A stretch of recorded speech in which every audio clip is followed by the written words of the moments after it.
Alors, je m'appelle Sylvette Brivet. Ça fait un bon moment que je suis à la retraite maintenant, mais dès ma sortie d'école normale, j'ai effectivement essayé de mettre en place une pédagogie qui me convenait, parce que je ne me sentais pas de faire ce qui ne me convenait pas. Donc, j'ai tout de suite été intéressée par les classes uniques, parce qu'on avait des enfants de tous les niveaux. Et pour moi, le plus dur était d'arriver à faire fonctionner le groupe classe, que chaque enfant soit bien dans l'école avec les autres. Et une fois que le groupe classe fonctionnait, généralement après les enfants apprenaient quasi tout seuls, quoi. J'étais là pour gérer le groupe, donner un coup de main, aider pour les projets, mais entre les lisants, les non-lisants, tout se faisait un peu tout seul par magie. Donc voilà. Tu as fait ça dans toutes les classes où tu étais? Oui, j'ai démarré dès ma première classe et j'ai eu la chance d'avoir en premier poste une petite classe unique avec très peu d'élèves. Et j'ai expliqué, donc j'ai fait une réunion de parents parce que je pense que c'est très important d'être vraiment au clair avec les parents. Alors, ce que je veux dire au clair, c'est pas dire on va faire une pédagogie Freinet ou je ne sais quoi. C'est vraiment expliquer qu'aux parents qu'on va peut-être faire une pédagogie un peu différente de ce qu'ils connaissaient. Et surtout que s'ils ne comprennent pas, ils viennent, que le dialogue est ouvert et qu'ils n'hésitent pas à poser des questions pour qu'eux aussi se sentent en confiance avec l'enseignant. Et si jamais l'enfant arrive en disant « Oh, tu sais, je me suis couché par terre à un moment, elle n'a rien dit », il ne s'est pas couché par terre pour faire l'andouille, il s'est couché par terre parce qu'à un moment, il avait le droit, mais c'était pas, ça ne voulait pas dire qu'il y avait le souk dans la classe. Donc les parents pouvaient venir en disant « Mais est-ce que c'est vrai ce qu'il me dit ?» Et à partir du moment où on a la confiance des parents et où les enfants commencent à s'épanouir parce qu'ils sont bien, tout se passe bien. Mais si on arrive effectivement en disant aux parents « Je vais mettre en place la pédagogie X ou Y, vous verrez vos enfants », des fois, en fonction du public qu'on a, ça peut être un gros problème. Alors après, ils vont se retourner vers l'inspecteur qui va venir et ça va déclencher des choses aberrantes, alors qu'en fait, ça peut très bien se passer, quoi. C'est vraiment, je pense, à l'enseignant à s'adapter au public, autant enfants que parents. Donc après, les enfants, quand ils se sentent bien, pour moi, le but du jeu, c'était qu'ils puissent donner le meilleur d'eux-mêmes. Donc ils partaient dans des projets qui leur plaisaient, il fallait qu'ils les mènent à bout et chacun était porté par le projet. Soit c'était, on a toujours mis un petit journal scolaire en direction de la population pour s'ouvrir un petit peu au lieu dans lequel on était, retranscrire, parce qu'on vivait des choses avec aussi d'autres écoles, sur des projets de toutes sortes. Mais il fallait aussi savoir les retranscrire pour qu'ils soient donnés à d'autres et qu'ils travaillent donc toutes les matières par ce biais-là, quoi. Donc ce que tu faisais, il n'y avait plus ni cours, ni programme, ni leçons Non, pas du tout, parce que en fait, les programmes, ils ne sont pas si idiots que ça, hein. Si l'enfant arrive en fin d'école forcément à écrire, à se renseigner quand on veut aller voir les autres ou visiter quelque chose, s'il sait prendre les renseignements, calculer le prix que ça va nous coûter, savoir trouver le train qu'il faut, et on est obligé d'avoir fait les programmes en fait, hein.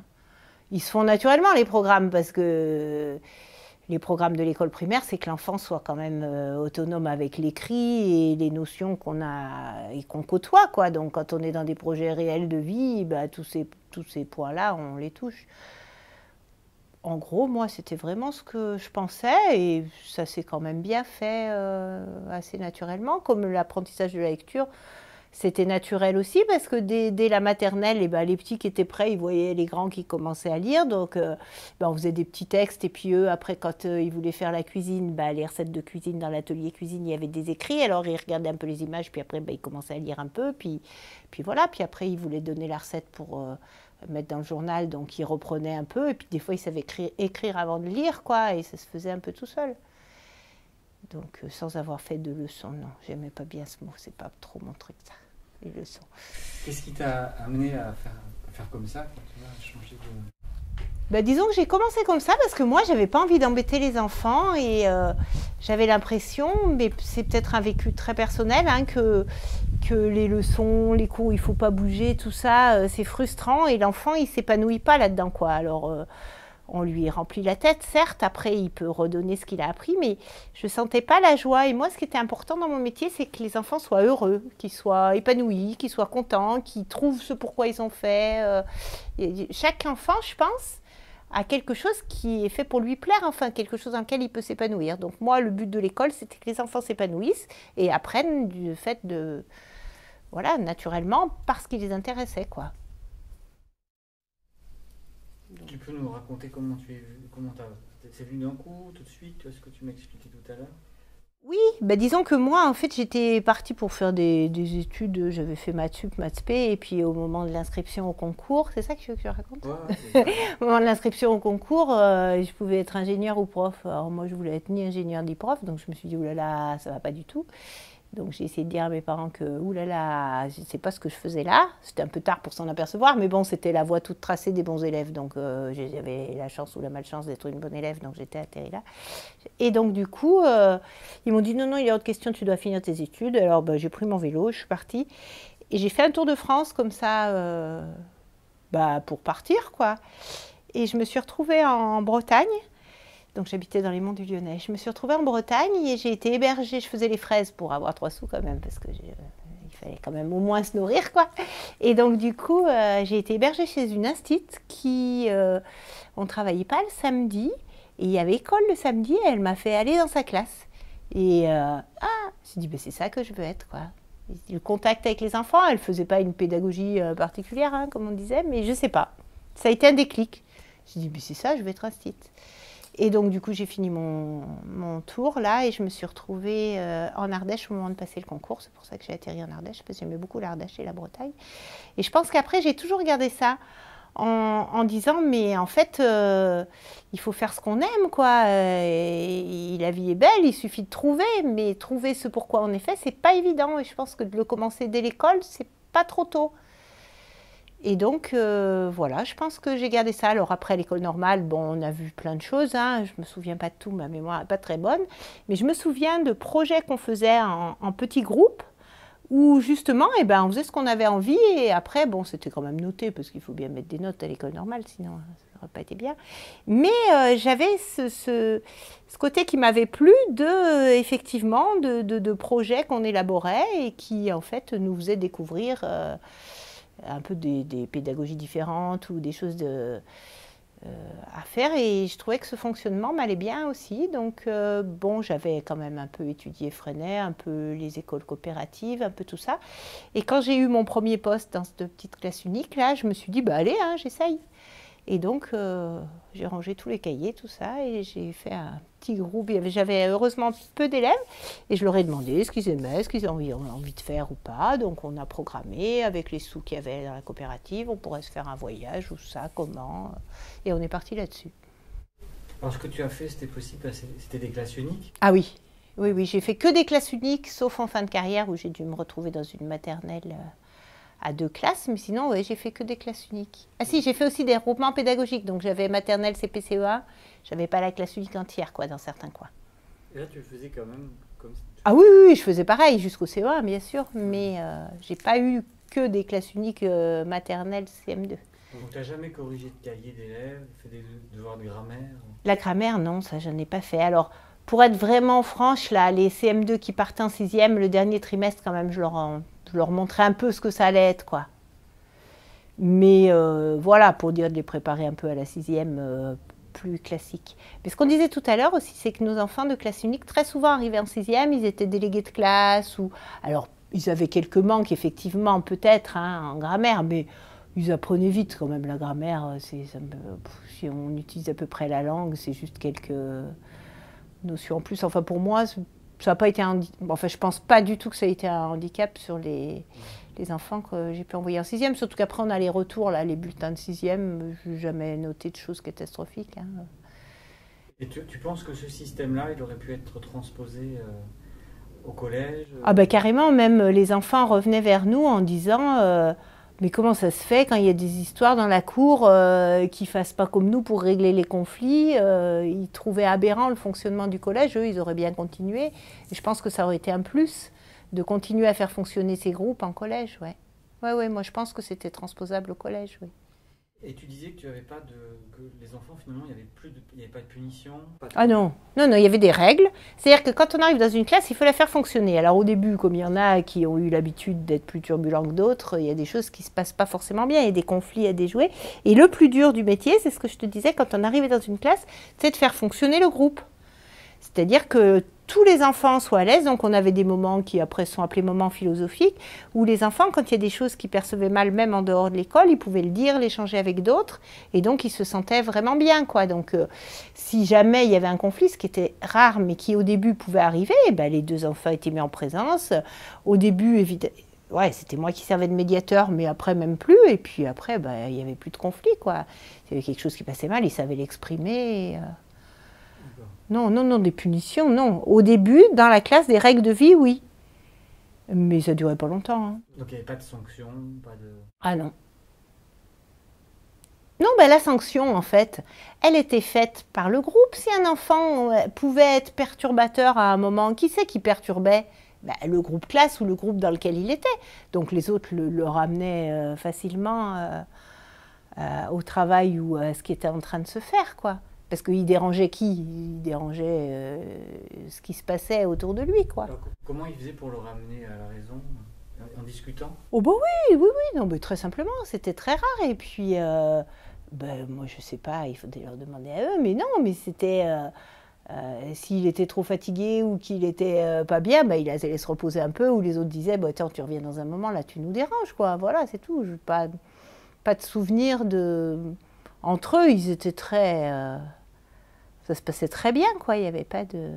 Alors ce que tu expliquais aussi pour toi, c'est que c'était très agréable.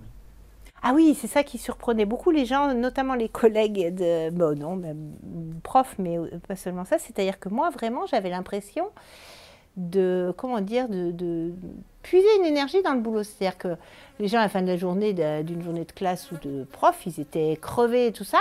Et moi, j'avais l'impression d'être réénergétisée. Enfin, je ne sais pas comment on peut dire, mais vraiment de voir des enfants ravis de venir me montrer ce qu'ils étaient arrivés à faire et de voir qu'ils allaient en faire plus et tout. Mais c'était fabuleux, quoi. Moi, vraiment, ouais, ouais, ouais. Ça m'apportait beaucoup d'énergie, quoi. Et puis après, c'est un engrenage, quoi. On en donne d'autant plus qu'on en reçoit. Et je pense que... Ah non, pour moi, c'était vraiment Et magique. tu avais combien d'enfants Oh, bah, j'ai eu tout, hein. J'ai eu des classes uniques de 5 à 24, je crois. Non, 27 une fois. Oui, j'ai dû passer à peu près dans cette amplitude. Et ça marchait à 27? Oui, mais c'est plus facile quand ça marche. La première année, c'est un peu... Enfin, les premiers mois, hein, ça va assez vite. Mais après, j'avais une ASEM quand même. Hein, quand j'avais l'année où j'avais les 27, comme j'avais les petits, j'avais quand même une ASEM. Donc, c'est pas une prof, mais pour aider à gérer les groupes, c'était bien quand même à 27, oui. Et alors comment, alors, revenons aux parents, comment ça se passait avec les parents? Et bien alors, je faisais toujours une réunion de rentrée. Bon, après, c'est pareil que pour les enfants, hein, c'est le démarrage. Une fois qu'ils vous connaissent et qu'ils ont confiance en vous, tout va bien. Parce que la première fois donc, où j'expliquais qu'on allait faire des voyages et tout, c'était des fois dans les classes uniques dans du rural un peu profond où les parents ne laissaient pas forcément partir leurs enfants. Donc il fallait qu'ils aient confiance et qu'ils soient en sécurité avec moi. Donc la première année, même j'ai dû aller plusieurs fois chez eux, chez certains pour... argumenter, parce que je voulais pas partir si tous les enfants ne pouvaient pas partir. Donc ça m'est arrivé d'aller même chez les parents pour argumenter. Mais en réunion de rentrée, quoi qu'il arrive, on refaisait le point et j'expliquais comment je travaillais, sans mettre de mots dessus, la pédagogie. Parce que d'abord, c'était pas... Je prenais chez Freinet, je prenais un peu coopératif, c'était une pédagogie à ma sauce, hein, j'avais pas... Ben, c'était l'école du troisième type d'après Colo, mais ça pouvait être, voilà quoi, moi je n'avais pas d'étiquette particulière quoi. Mais j'insistais vraiment, vraiment lourdement sur le fait que la moindre parole de l'enfant qui leur paraissait suspecte, il fallait qu'ils viennent. Et donc très souvent, surtout au début, ils venaient pour poser des questions stupides, et c'était très bien, parce que derrière ces questions qui paraissaient complètement anodines, j'en ai pas en tête, ça reviendra peut-être après, il y avait leur inquiétude de voir que, qu'est-ce qui se passe? Et puis en fait, après, ça se passait très bien, quoi. Et puis, est-ce qu'ils voyaient leurs enfants contents? Oui, c'est ça, oui, c'est ce que je disais tout à l'heure, ça m'avait choqué, c'est le premier poste que j'avais, c'était une école, en fait, en plein carrefour, au milieu de nulle part, on se demandait d'où venaient les enfants, et ils étaient... amenés en voiture des fermes environnantes. Et j'avais organisé aussi des sorties à vélo avec les écoles classe unique. On s'était regroupés à 4 classes uniques et on se rejoignait à vélo. Et un père que j'avais rarement vu, un paysan du coin, il était venu me voir, il me dit « Je ne sais pas ce que vous faites, mais l'an dernier, mon gamin, il ne voulait plus aller à l'école, et cette année, il me réclame toujours l'école, alors c'est bien. » Mais bon, voilà, il y en a peu qui demandaient rien du tout sur l'école et qui étaient contents parce que leurs enfants étaient contents, mais il y en avait, quoi. Et je pars du principe qu'à partir du moment où l'enfant il est content et où il s'épanouit, il peut que apprendre beaucoup mieux et plus facilement et naturellement, quoi. Alors, si tu peux nous raconter des épisodes d'inspection. Alors ça, vraiment, c'est les inspecteurs. Alors, je ne peux pas en raconter beaucoup parce que les classes uniques, c'est loin des grands centres, alors j'en avais pas beaucoup, donc j'ai été très peu inspectée dans ma carrière. Ben, y en a un, c'était à Saint-Fortunat, là où j'avais mis... ben, c'est pas le plus vieux, mais j'avais récupéré des vieux Macintosh, enfin des vieux. Ça évolue tellement vite que c'était déjà vieux à l'époque. Mais l'intérêt des Macintosh que j'avais récupérés, c'est que les enfants dès 2-3 ans, ils savaient les allumer et sans savoir lire, ils pouvaient déjà mettre leur logiciel et travailler ou jouer dessus, comme on veut. Et donc l'inspecteur était venu, et alors déjà il voyait les enfants un peu aller tout seuls dans tous les coins et toucher des machines comme ça que lui-même il ne toucherait pas. Donc il était un peu surpris. Et puis bon, après les enfants de 3 ans, ils ne restaient pas longtemps, ils allaient ailleurs, puis d'autres allaient et tout. Et il était venu vers moi. Ça faisait un peu fourmilière, ça grouillait de partout, mais dans le calme et le respect, il n'y avait pas du tout de chahut, mais les enfants allaient d'un poste à l'autre. Et il m'avait dit, je voudrais voir une séquence de français ou de maths, je sais pas, il voulait une séquence lui. Alors je lui dis, je me rappelle plus le français, disons. Ah ben le français, attendez, allez voir, je crois que sur les ordi, il travaille là-dessus. Non mais je veux une séquence avec, je sais pas ce qu'il faut mettre là dans les papiers qu'il voulait, j'ai jamais fait de cahier journal, je sais pas comment ils appelaient ça là. Parce qu'il m'avait demandé mon cahier journal, je dis ben non, ça je peux pas prévoir à l'avance parce que je m'adapte à ce qui se passe, alors ça c'est pas bien, mais bon, c'est pas grave. Et donc du coup il avait essayé de voir et puis il comprenait pas. Ils ne comprenaient pas, ils étaient allés récupérer les messages des collègues, des autres écoles. On était sur le réseau Marel, les enfants. Donc pour moi, ils faisaient une séquence de français, ils voulaient du français. Et donc ils répondaient, ils imprimaient ce qui les intéressait ou pas, et après ils répondaient, ils renvoyaient. Enfin bon. Parce qu'après ils répondaient, on avait une réunion de groupe où ceux qui avaient fait ça nous soumettaient les messages qu'ils avaient sélectionnés et nous soumettaient les réponses pour la classe et après ils envoyaient. Donc je trouvais que c'était une séquence de français. Bon, lui, ça n'avait pas trop plu. Donc il avait mis dans son rapport, oui, qu'il n'avait pas pu juger parce qu'il n'avait pas vu de séquence. Bon, ben voilà, après, du coup, je ne mentais pas mes points, mais comme je disais, je m'en manquais pas mal, quoi. Tout au pire, voilà, la sanction suprême, c'était de ne pas m'augmenter. Bon, c'était pas, pour moi, c'était pas très important. Et c'était ce que je t'avais raconté de l'autre épisode, c'était quand j'étais justement dans cette fameuse petite école, là, au milieu de nulle part, en plein milieu d'un carrefour. Donc, pareil, j'avais une classe unique à tous les niveaux. Et puis, j'avais une méthode, donc forcément naturelle, comme il appelait méthode naturelle. C'était marqué dans son truc, ça, de lecture. C'est-à-dire que, voilà, hein, comme je disais tout à l'heure, on prenait des mots pour faire les recettes ou pour faire quoi que ce soit, ou dans le journal, les petits mettaient des choses. Et alors, je discutais pour expliquer, parce que c'était un inspecteur qui était intéressé, je n'irai pas jusque-là, mais qui cherchait quand même un peu à comprendre ce qui se passait dans cette classe. Et donc... on discute, et c'est vrai que les récréations étaient assez aléatoires, moi, dans mes classes. C'est-à-dire que des fois, il y avait un groupe qui sortait, pas toujours tous en même temps. Et donc là, je ne sais pas comment ça s'est passé. Je pense que quand même, c'était un élément perturbateur, l'inspecteur, comme il était là. Et les enfants n'ont peut-être pas osé sortir, je ne sais pas. Enfin bon, il n'y avait pas eu de récré. Et puis, c'était 11h30, et donc les parents venaient en voiture, puisqu'il n'y avait personne autour de l'école, pour récupérer leurs enfants. Et l'inspecteur se tourne vers moi et me dit « Pourquoi qu'est-ce que vous avez organisé là? Les parents veulent vous défendre sur quoi? Qu'est-ce qui se passe ?» Et en fait, il avait eu peur parce qu'il croyait que les parents venaient pour me soutenir contre je ne sais quoi, alors qu'en fait, c'était la sortie de classe et qu'ils venaient bêtement récupérer leurs enfants, quoi. Donc, on a tous les profils d'inspecteurs, en fait, hein. Il y en a qui veulent jouer leur grand chef là et dire il faut appliquer ça, nanana, et puis d'autres qui sont en fait très parano, quoi, et qui ont peur d'eux-mêmes, hein, parce que moi, ou alors je leur faisais peur, mais enfin je ne voyais vraiment pas en quoi, vu que moi je ne faisais pas de pub sur ce que je faisais, quoi, c'était assez discret, donc.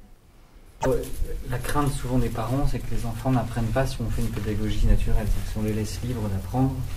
Ben ça, je pense qu'à travers à la fois le journal scolaire qu'on faisait souvent, à la fois les sorties qu'on organisait quand même. On faisait des fois des enquêtes sur les villages, donc il y avait des rendus qui étaient quand même qui montraient que les enfants apprenaient, quoi. Enfin, je veux dire, moi j'ai pas trop eu ça. J'ai pas trop souvenir d'angoisse des parents par rapport aux apprentissages. Et du coup, est-ce que tu avais des enfants, toi, 10 orthographiques, 10 calculs? Moi, alors les 10, j'ai découvert ça là, à la fin. Là. Alors maintenant, j'en entends parler tout le temps. Mais non, il y en avait qui avaient plus de difficultés que d'autres, qui faisaient des fois 2-3 erreurs, là, qu'ils appelleraient maintenant 10, je sais pas quoi. Moi, franchement, non. Il se corrigeait tout seul quelque part, je sais pas, mais non, j'ai jamais fiché des enfants 10 quelque chose, moi, non. Quand tu sortais en fin de CM2, ça veut dire compter. Ah bah oui, oui, ça forcément, oui. Mais Oui, ben, c'était eux qui étaient les lisants pour les plus petits, donc forcément, oui. Il y avait un niveau, il y avait un bon niveau. Ah oui, les enfants qui allaient en 6e, ils avaient un bon niveau, oui, bien sûr, oui, les retours, parce qu'en fin de trimestre ou de je sais pas quoi, de 6e, les profs, ils nous envoient les bulletins. Ce qu'ils faisaient, non, ils étaient bons. Hein. Bon, après, quand on regardait, tu me demandais tout à l'heure pour les programmes, hein, les programmes de 6e, c'était bien à peu près pareil que ceux de CM2, donc je veux dire, c'est un peu une redite, alors forcément, ça peut quand même pas mal se passer, puis si on a oublié 2-3 mots de grammaire ou je sais pas quoi, ils l'apprennent, hein, c'est bon, c'est pas... Non, moi, j'ai pas eu de difficultés là-dessus, non. Non, après, ce que je disais, il faut que les parents aient confiance, oui. Il faut qu'ils sentent que vous tenez la route, que vous n'êtes pas farfelu, que vous n'êtes pas partie de la secte de je ne sais quoi. Ça, c'est vraiment important d'avoir la confiance des parents et des élus aussi. Hein, parce que des fois, en classe unique, on est souvent confronté aussi aux élus, aux maires. Donc, il faut savoir bien se faire intégrer, je crois, pour que ça se passe bien. Parce que s'ils commencent à avoir un doute, ça peut mal finir, quoi. Ce système-là, tu l'as pas vu, t'as pas vu des collègues, je t'en parlais tout à l'heure. Est-ce que tu as vu comment réagissaient tes collègues d'autres écoles, pas le cas des classes uniques? Comment réagissaient les collègues de classes regroupées, quoi, enfin, tu vois? Oui, moi je dérangeais personne, donc ça les dérangeait pas, quoi. Je faisais ni pub pour ce que je faisais, ni... donc a priori, ça les dérangeait pas trop. J'ai fini ma carrière, j'avais que des moyens grands, donc j'étais dans une école où il y avait des collègues, quoi, ce que j'avais pas l'habitude. Et c'est vrai qu'ils ont été surpris du fait que je ne m'énerve pas et que je crie pas et que voilà. Et la SEM aussi m'a dit, elle était surprise par mon côté un peu zen, quoi. Elle avait jamais vu d'instit qui était comme ça, assez. Et alors que la classe, justement, comme par hasard, était beaucoup moins bruyante que les autres où les instits s'énervaient, quoi. Comment était organisée ta classe?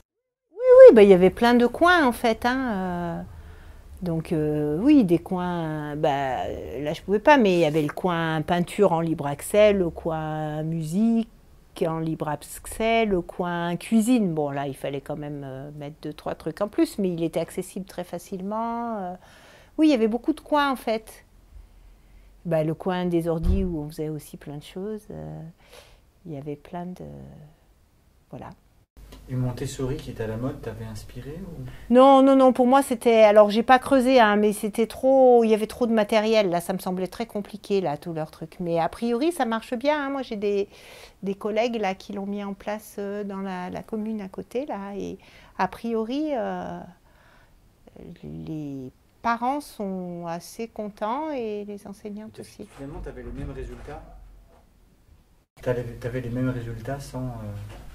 Donc j'ai des collègues qui ont mis en place la méthode Montessori là juste dans le village à côté, qui c'est un peu le début, hein, c'est la première année, qui ont l'air assez contentes. Mais moi je disais, j'ai jamais étudié de plus près parce qu'il y avait un matériel spécifique qui me semblait énorme et donc j'ai jamais creusé plus parce que ça me semblait beaucoup de contraintes techniques, quoi, et peut-être financières aussi, mais enfin surtout je ne voyais pas la nécessité. Mais ce que je trouvais intéressant dans cette méthode, c'est que les enfants, d'après le peu que j'ai pu en comprendre, allaient un peu à leur rythme et étaient contents, et c'était par le jeu qu'ils arrivaient à évoluer. Mais je ne connais pas assez pour en parler. Très bien.